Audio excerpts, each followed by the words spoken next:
Welcome back to the Midtown Madness podcast with Zach Miller and Peter Hale. I'm Zach Miller. Peter Hale's joining me. And we are going to preview the men's and women's A10 tournaments for soccer. Pete, I'm jacked up for these two tournaments. I think I tweeted out that we haven't seen both teams make an NCAA tournament since 2006. Yeah, that's the last time both did it. Different coaches, completely different programs. I think they're two coaches removed too. Yeah. Because you had, it was Donegan, and then you had McGinty, then Kalish, and then Champion, Kat Mertz, Katie Shields. So, but we're going to start with the women this time. We usually start with the men, but we'll start with the women because they're the number one seed. But we'll talk about the 2 and the 3 seed matchup. It's an abbreviated tournament this year. 4 teams on both the men and the women's side. But the 2 seed versus 3 seed, UMass and Davidson, respectively. UMass coming in at 6-4-1, 5-2-1 in the A10. Davidson 6-3-3, 4-2-2 in the A10. This is tough because it's going to be tough on both sides because whoever makes it to the finals in this tournament has never seen the other team. Yeah, which is kind of why I'd rather have one of them the first round, or I guess the semifinals, whatever you want to call it. Because, instead SLU has to play a team that they've already seen 3 times. And meanwhile, on paper, and paper's weird this year because they really don't have much of a non-conference schedule to speak of. It's impossible to tell how good these teams are. Exactly. But there's nothing that jumps out that makes you scared of them necessarily. No. Davidson, you mentioned they didn't really have a non-conference. They only have one non-conference win over a D1 team. That was over a 4-7-1 Western Carolina team. UMass had canceled games against RPI top 50 and UMass Lowell and Northeastern. But again, I don't know how much you could even take into account whether or not those teams are top 50 because they didn't play a non-conference either. So, what was the men's basketball conference that was like way overrated because they only played, was it the Patriot League? Yeah, it was the Patriot League because you had Colgate who had one loss to Army and they were like number 8 in the net ratings or something like that. And when they peaked, I don't think anyone in the country as good as Colgate probably is for that level. They're not a top 10 team, but yeah, it's that kind of lack of comparability that's really screwing up the rating systems this year. Yeah. And if you remember, this UMass women's soccer team had to deal with the campus wide shutdown of their school. So they, again, didn't play a non-conference at all and had no head-to-head matchups. So this is going to be just a shot in the dark for both teams. And best you can really say is that UMass is favored, but I don't know. I think either way, as long as the Billikens come out against Dayton, I think the Billikens should win this tournament. But you're playing Dayton for the 4th time in a season. Yeah, we always talk about in basketball that dreaded 3rd game in a conference tournament. When it's a team that you've already played a home and home with, you've beat them twice, but you know everything about each other. And it comes to that 3rd game and anything can happen. Well, now they've got the rare 4th game against a team. And it's the team that's played them the closest out of everybody. 3-1, 2-1, and then that 3-2 double overtime win. So SLU has taken all 3, but none of them came easy. And those were their only conference losses as well. That's right. Yeah. So Dayton took care of business against everybody else. So I think these probably are the 2 best teams in conference, if I had to guess. I think the big advantage for SLU, in addition to having beaten them a few times, is they're playing at home. So I think that's kind of the X factor in this tournament. Yeah. You mentioned playing at home.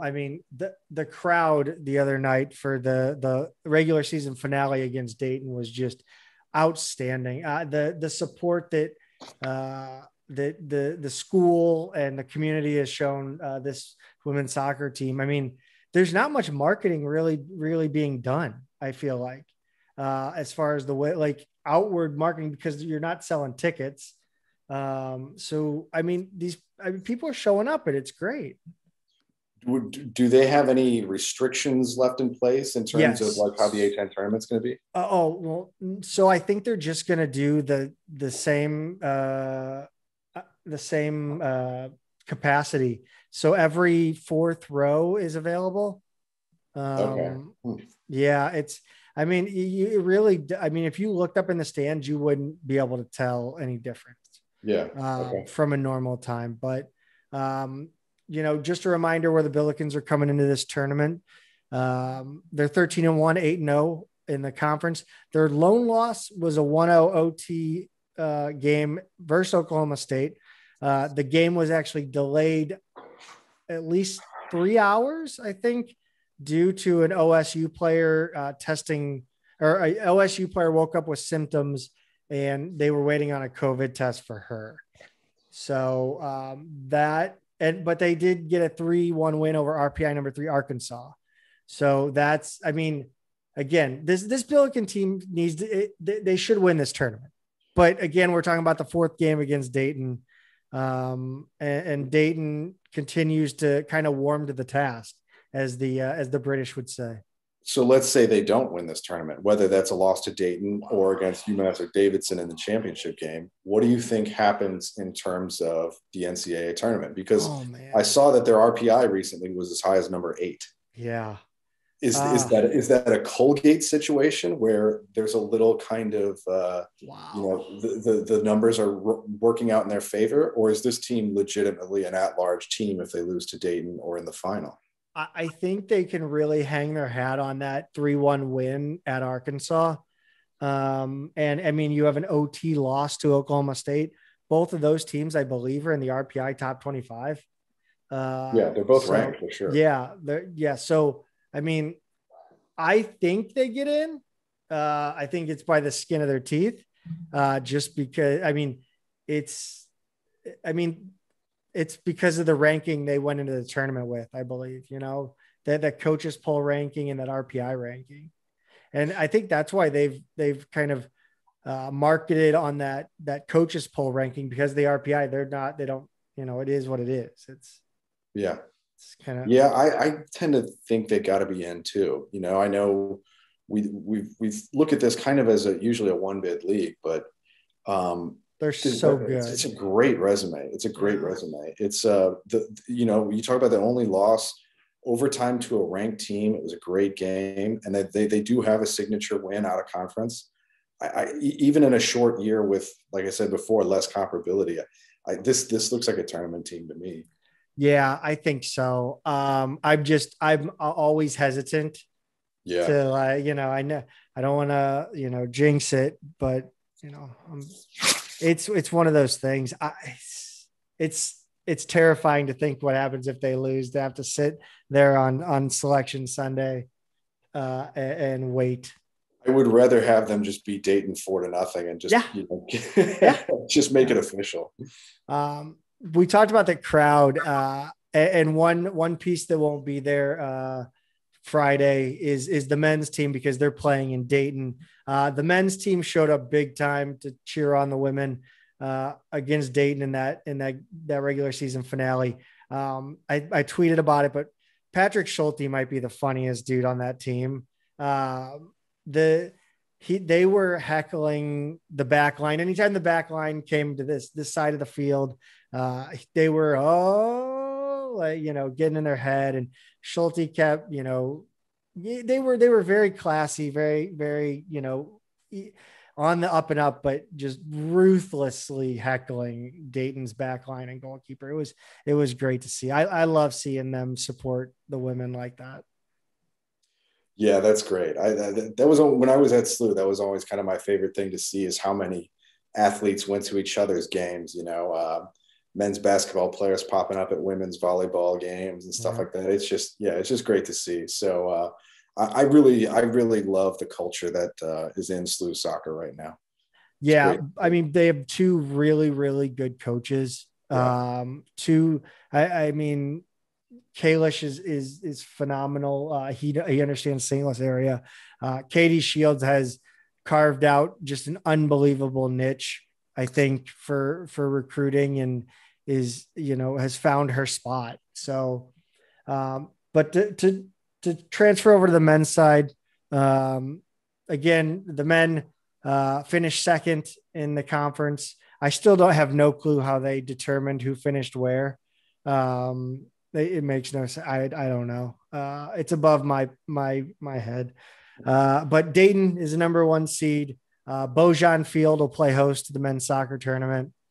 You got the number 1 seed Dayton versus George Washington.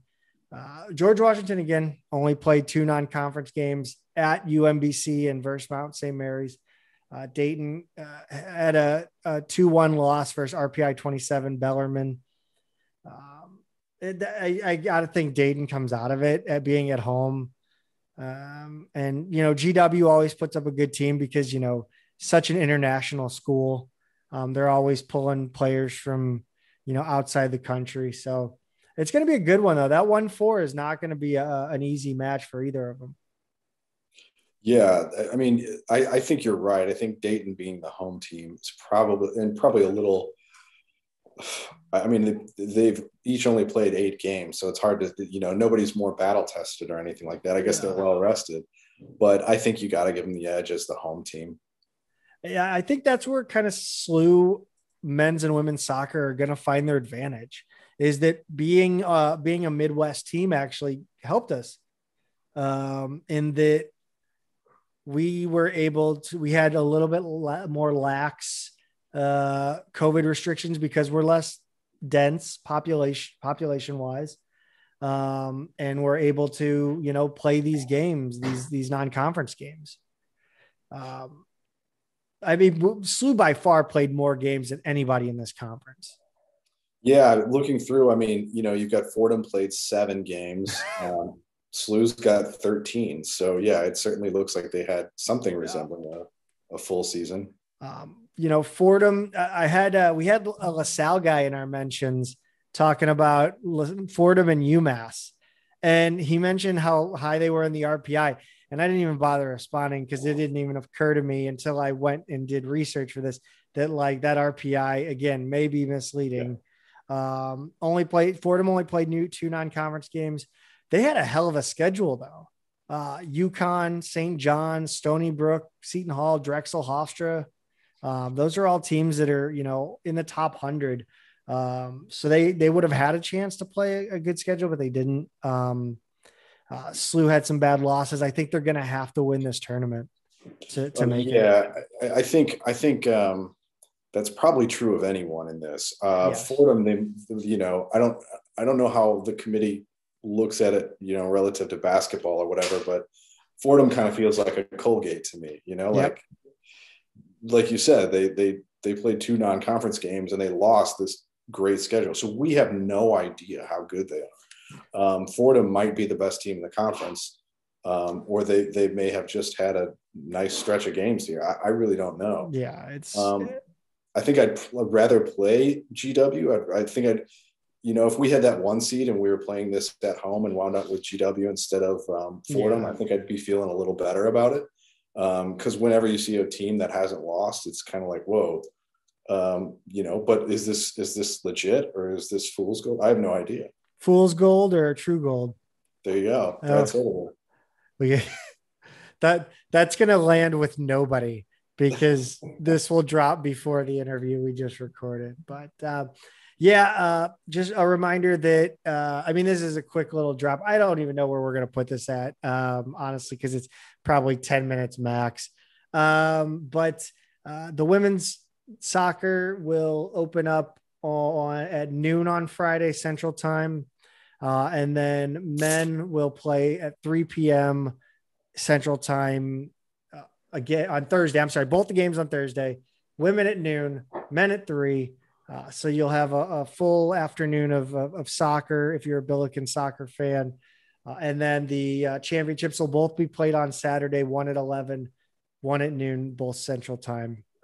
So if they both make it to the championship, I'm going to have a tough decision to make. Am I going to go down to SLU to watch the championship, or am I going to stay home and watch both of them? It's going to be a tough call. yeah. Or you could have one on your phone at the yeah, I could. I'll just take my laptop down there. I paid way too much for this laptop not to take it down there. Yeah, on the Wi-Fi. But yeah, that's really all we have for the women's and men's. Well, I do want to bring attention to the fact that 9 women's players made A10 postseason honors. So just to kind of go through some of that, Hannah Friedrich was Offensive Player of the Year. The freshman goalkeeper, who's incredible, Emily Purcell, was Defensive Player of the Year, and then Abby Miller, who's a sophomore, was Midfielder of the Year. So that's pretty incredible how dominant they all were. And then they've also on the all conference first team, Bree Halverson, Lindsay Heckel, Sophia Stram, and Hannah Larson. And then you've got Emily Groark was on the second team. So just a ton of accolades for the women's team. I think the few of the men made all conference teams as well. So yeah, just get out there, support them any way you can, and in these last few games of their year. Yeah, that's unbelievable. Now I'm assuming there's 11 on each team, on each first team, second team. Do I have that right? Yeah, that's right. Yeah. Just to clear this up, the Billikens, of the 11 players on the first team, the Billikens had 7. Yeah. That's insane. They're basically just acknowledging, just put SLU out there and there's your all conference team, I guess I was underselling the men a little bit. The men did have 8 guys who took all conference honors. Yeah. So that's pretty great as well. Patrick Schulte took Defensive Player of the Year as a goalie, first team all conference. Christian Buendia, first team all conference, all rookie team. Simon Betcher, Mujib Marana, those 2 were first team, and then Kip Keller, John Klein, and Mason Leith were all second team. Leith was also on the all rookie team, and then Keaton Schiffer took all academic team as well. So they showed out pretty well on the conference honors too. Man, I really wish both these teams would have gotten a full season. Yeah, that's brutal. Although when you look at a lot of the players being honored, it does kind of make you pretty optimistic about what they could be next season. Oh God, yeah. They both should be the favorites coming into conference. We could, the women's basketball team will be close to being the favorite. Unfortunately, they lost Rachel Kent. Men's basketball should be top 4. Women's soccer and men's soccer should be the favorite to win theirs. I'm trying to think. That's 4 teams out of how many they sponsor? 12. Yeah. That's pretty impressive for an athletic department. Yeah. A lot of these programs are trending up at the same time. And I think I look at our soccer program, men's and women's, and I think, SLU's just got such a rich history. This city has such a rich soccer history. I really just want to see these programs be the Gonzaga of their of this, treat the A10 like the West Coast Conference. Yes. And each of them look at themselves as Gonzaga. I saw Stu tweeted this the other day that women's soccer is 27-0-1 now in their last 3 seasons of A10 play. Mm-hmm. And as you pointed out, that one tie was kind of BS. It was a 70th minute. It was a 70-minute game.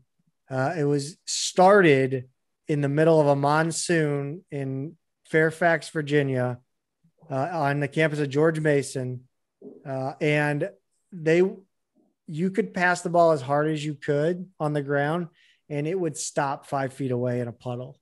It was, I watched that and I couldn't believe they were even playing that. Like, that should have been moved to some high school with a turf field if they wanted to get it in.